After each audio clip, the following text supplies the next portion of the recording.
Indian premier league 2025 season ముగిసింది. June 3న జరిగిన ఫైనల్లో పంజాబ్ కింగ్స్ పై నెగ్గిన ఆర్సీబీ తొలిసారి ఐపీఎల్ ఛాంపియన్గా నిలిచింది. విరాట్ కోహ్లీ తన కెరీర్లో లోటుగా ఉన్న ఐపీఎల్ ట్రోఫీని సొంతం చేసుకున్నాడు.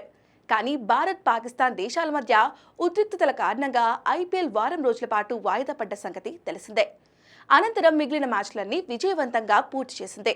ఈ సీజన్ ద్వారా బీసీసీఐ భారీ మొత్తంలో ఆదాయాన్ని ఆర్జించింది. అయితే బీసీసీఐ అతిపెద్ద ఆదాయ వనరు బ్రాడ్కాస్టర్స్ నుంచి వస్తుంది. 5 ఏళ్లకు గాను ఐపీఎల్ మ్యాచ్లను ప్రత్యక్ష ప్రసారం చేసేందుకు స్టార్ స్పోర్ట్స్, వయాకామ్ 18 కలిసి బీసీసీఐకి చెల్లించే మొత్తం 48,390 కోట్ల రూపాయలు. అంటే ఏడాదికి బీసీసీఐకి ఐపీఎల్ మ్యాచ్లను టెలికాస్ట్ చేస్తే ఛానల్స్ నుంచి 9,678 కోట్ల రూపాయలు వస్తుంది. ఓవర్సీస్లో ప్రసార హక్కులు, నాన్ ఎక్స్క్లూజివ్ డిజిటల్ రైట్స్ కింద మరో 862 కోట్ల రూపాయలు బీసీసీఐకి వస్తాయి.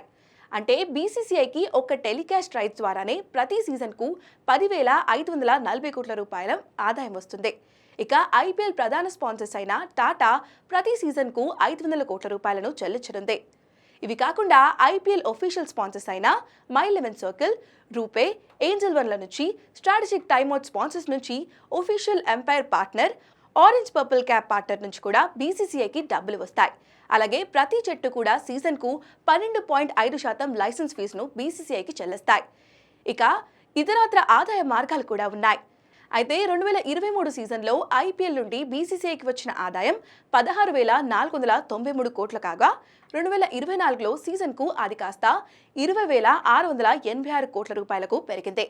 ఇక 2025 సీజన్లో ఈ ఆదాయం మరింతగా పెరిగే అవకాశం ఉంది.